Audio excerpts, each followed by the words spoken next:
Hello everyone, my name is Milap Gupta and you are watching me on my YouTube channel English with Milap. दोस्तों, आज का topic है हमारा note making का। आज नोट मेकिंग के टॉपिक को कवर करूंगा इस वीडियो के अंदर और ये भी बताऊंगा कि नोट मेकिंग को किस तरह से किया जाता है, कौन कौन से ऐसे डूज हैं जिनका ध्यान रखना होता है ताकि एक अच्छी नोट मेकिंग आप कर पाओ और नोट मेकिंग में आप लेके आ पाओ 10 आउट ऑफ 10 मार्क्स।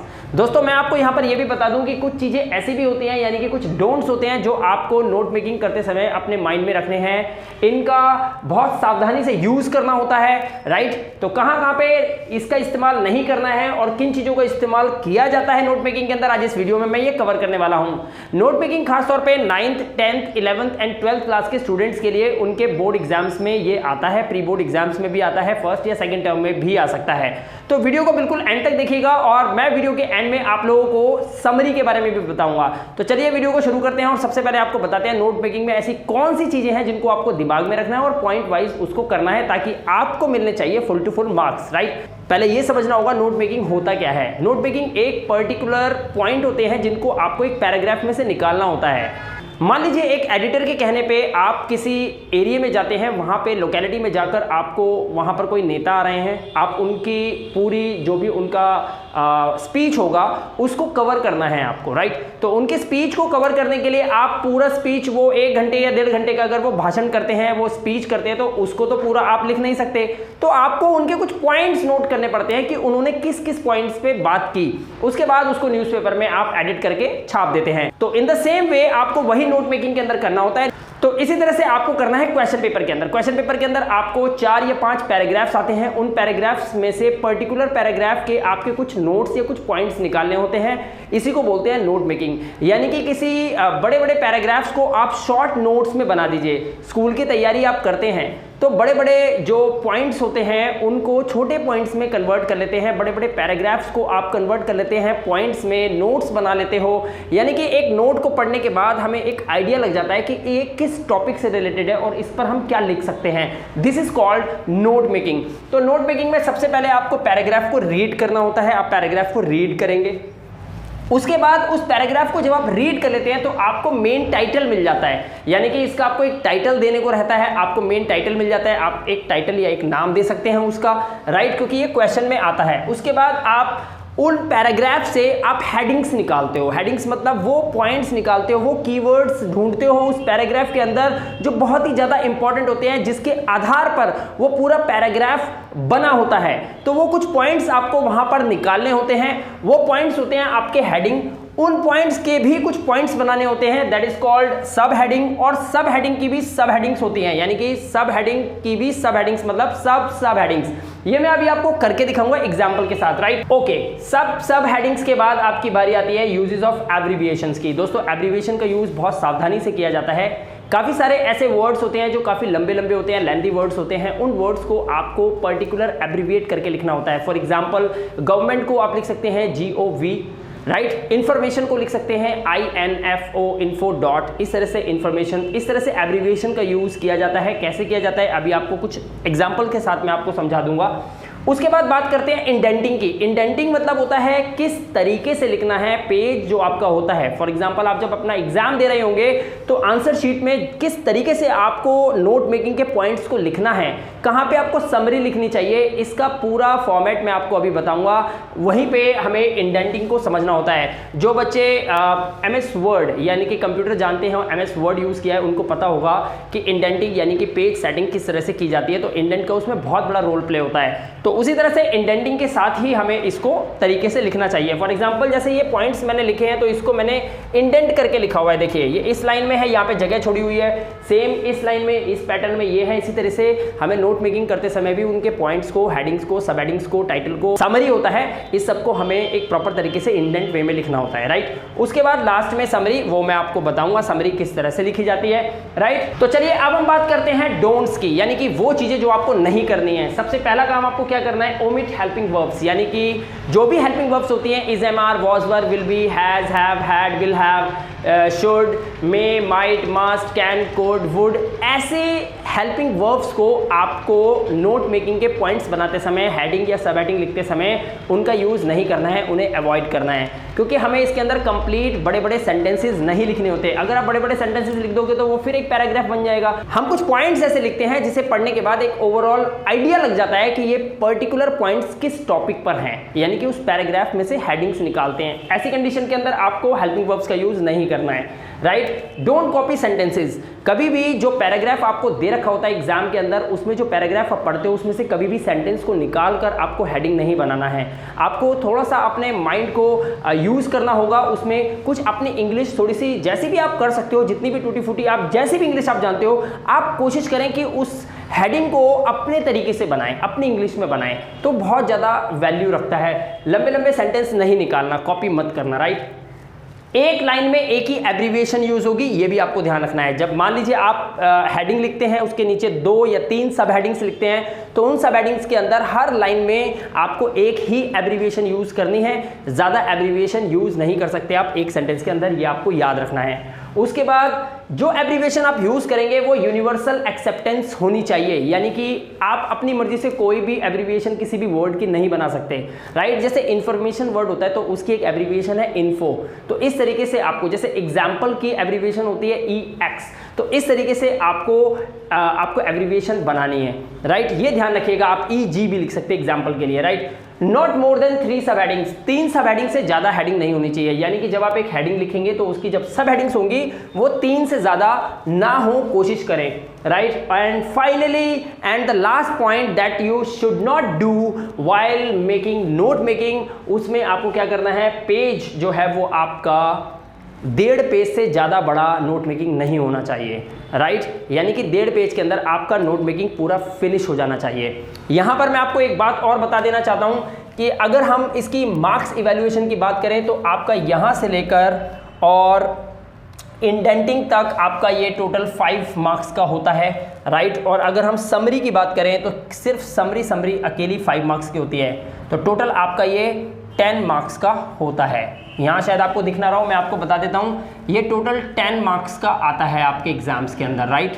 तो इसमें 5 मार्क्स की आपकी समरी होती है और बाकी ये सब पॉइंट्स के आपको 1, 2, 2 मार्क्स मिलके 5 मार्क्स इसमें मिल जाते हैं। तो इसी तरीके से आपको नोट मेकिंग करना है। क्या करना है और क्या नहीं करना है ये मैंने इस वीडियो में आपको बता दिया।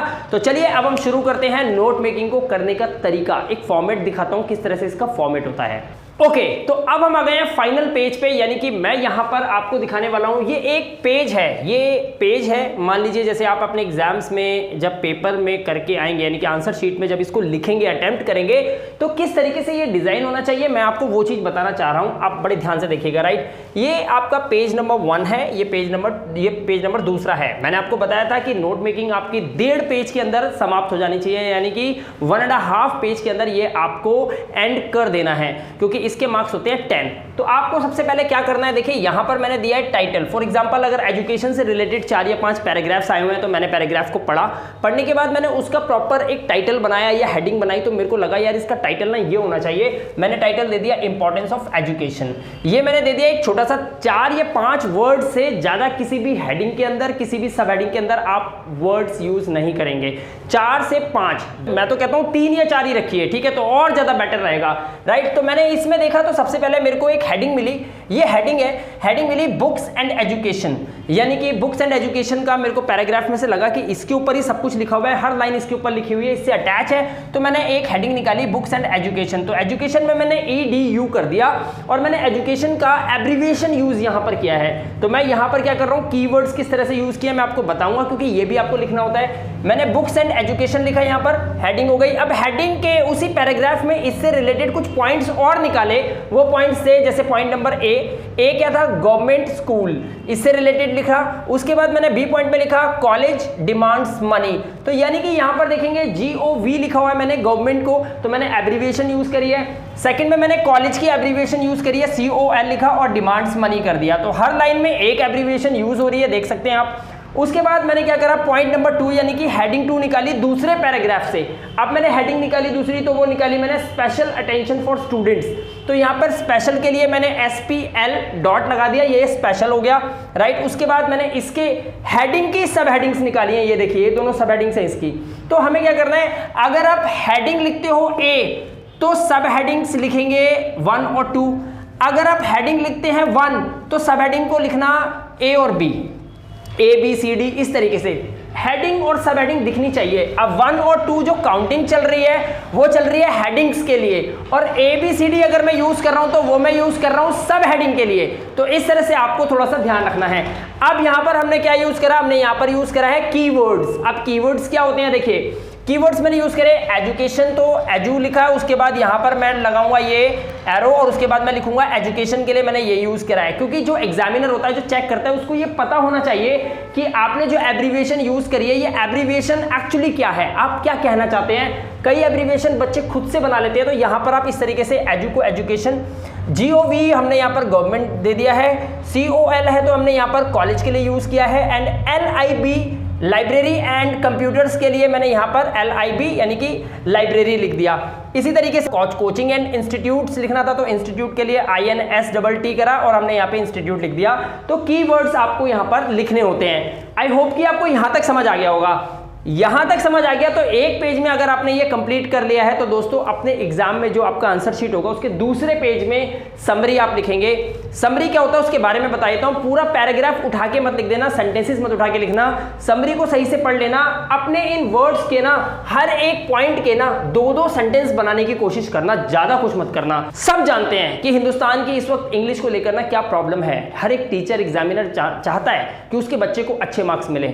हालांकि आपको ग्रामर बहुत अच्छी नहीं आती, वीडियो के प्लेलिस्ट में जाना, बहुत सारी वीडियोस पड़ी हुई हैं, आप आराम से देखेंगे। काफ़ी सारी वीडियोस पड़ी हुई हैं जिसमें आप अपनी इंग्लिश को इंप्रूव कर सकते हो, ग्रामर को भी इंप्रूव कर सकते हो, राइट। लेकिन हर एग्जामिनर चाहता है कि बच्चा अपनी मेहनत से करके आए, वो चोरी ना करे, वो किसी की नकल ना करे, वो टेप के ना करे, मतलब वहां से पूरा सेंटेंस उठाया और यहाँ पे लगा दिया, ऐसा मत करना। बस टूटी फूटी जैसे भी हो सके समरी बनाना। समरी बनाने का तरीका बता दिया, पैराग्राफ को भूल जाओ, वो आपने पढ़ लिया। अब आपको ना क्या करना है, बुक्स एंड एजुकेशन पे 2 सेंटेंस तो लिख सकते हो ना, यहाँ पे लिख देना समरी के अंदर। नंबर की गारंटी मैं देता हूँ आपको मिलेंगे, टीचर खुश होगा। 1-2 ग्रामर की मिस्टेक्स भी होगी ना तब भी टीचर को लगेगा यार इस बच्चे ने मेहनत बहुत अच्छी की है, इसने इतना प्यारा लिखा है, इसको नंबर ना देने चाहिए। और एक बार उसके दिमाग के अंदर ये घुस गया ना पेपर चेक करते समय कि इस बच्चे ने मेहनत की है, इसको नंबर देने चाहिए। हर क्वेश्चन के जो आंसर आप दे के आओगे ना, आपका जब पेपर चेक कर रहा होगा एग्जामिनर, उसके अंदर एक सोच आ जाएगी कि इसको अच्छे नंबर देने चाहिए, ये कोशिश बहुत अच्छी कर रहा है, सब में अच्छे नंबर देगा। जिसमें 3 का प्लान कर रहा होगा उसमें 4 दे देगा, जिसमें 4 का प्लान कर रहा होगा उसमें 5 दे देगा, और दोस्तों आपके नंबर अच्छे आ जाएंगे। यही ट्रिक होती है, इसके अलावा कोई और ट्रिक नहीं होती। कि कई बार बच्चे पूछते हैं सर बता देना इस बार नोट मेकिंग कौन से टॉपिक पे आने वाली है। भाई हमें खुद नहीं पता तो हम आपको कैसे बता दें, और मैं उन टीचर्स में से नहीं हूं जो इस तरह की चीजें बच्चों को मदद करने के लिए बताऊं। तो दोस्तों आई होप कि आपको पता चल गया होगा ओवरऑल कि किस तरह से हमें समरी लिखनी है। आपको समरी के लिए मैंने फिर बता देता हूं एक बार। जैसे आपने ये पॉइंट लिया, इस पॉइंट पे 2 सेंटेंस लिख दीजिए। गवर्नमेंट स्कूल पे 2 पॉइंट नहीं लिख सकते आप, वो लिख दीजिए। और कॉलेज डिमांड्स मनी, कॉलेज क्यों डिमांड करता है मनी की, वो लिख दीजिए आप। इस तरह से आप इनके 2-2 सेंटेंस भी लिखेंगे ना, एक फर्स्ट क्लास आपकी समरी तैयार हो जाएगी। ध्यान रखना समरी जो है आपकी 100 वर्ड से ज़्यादा की नहीं होनी चाहिए, ध्यान रखना। समरी के बारे में मैं आपको एक चीज़ बताना चाहूँगा, summary should not be more than 100 words. ध्यान रखना, summary should not be more than 100 words. ध्यान रखना, ये 100 शब्दों से ज़्यादा नहीं होनी चाहिए आपकी, ये आपको बिल्कुल याद रखना है, राइट। इस तरीके से आप ये फॉर्मेट को नोट मेकिंग बढ़िया तरीके से अपने एग्जाम के अंदर अटेम्प्ट करके आ सकते हो। आई होप ये वीडियो आपको अच्छा लगा होगा। दोस्तों वीडियो अच्छा लगा तो लाइक और शेयर ज़रूर करना, और चैनल पे पहली बार आए हैं, वीडियो को देखा है, इंप्रेस हुए हैं तो प्लीज़ सब्सक्राइब जरूर कर लेना, क्योंकि ऐसी और भी कई वीडियोस मैं ग्रामर पे और अलग अलग टॉपिक्स पे लेकर इस चैनल पे बार बार आने वाला हूं आप लोगों की नज़रों के सामने, राइट। और इस बार किसी भी बच्चे को फेल ना होने देने की कसम खा ली है मैंने, इसलिए लगातार वीडियोज़ बना रहा हूँ ताकि CBSE के और NIOS के जो भी बोर्ड के बच्चे हैं ना, जो मेरे चैनल पे मेरी वीडियोस को देख रहे हैं, उनके फुल टू फुल मार्क्स आने चाहिए। कम से कम इंग्लिश में तो अच्छे नंबर लेके आए बच्चे, और जब तक मैं हूं ना तब तक किसी बच्चे को फेल नहीं होने दूंगा, ये गारंटी है, राइट। बहुत जल्द मिलूंगा अगली वीडियो में। आपको एक काम और करना है, आप इस वीडियो की प्लेलिस्ट में जा सकते हैं, वहां पे लेटर्स, रिपोर्ट्स, आर्टिकल्स, और आज मैंने नोट मेकिंग आपको बता ही दिया है, और साथ में मैंने अनसीन पैसेज को भी कवर किया हुआ है, किस तरह से आप इनको अपने क्वेश्चन पेपर में यानी कि अपने एग्जाम में इसे अटेम्प्ट कर सकते हो। फुल टू फुल मार्क्स आपके आएंगे, पूरा फॉर्मेट बता रखा है सभी चीज़ों का। इस वीडियो के डिस्क्रिप्शन में जाइए और वहां जाकर आप क्लिक करके सारी वीडियोस देख डालिए, पूरे मार्क्स लेकर आओगे, ये गारंटी मैं दे रहा हूं आपको। बहुत जल्द मिलूंगा आपसे अगली वीडियो में, तब तक के लिए अपना ध्यान रखिए, सुरक्षित रहिए। Thank you very much and have a good day.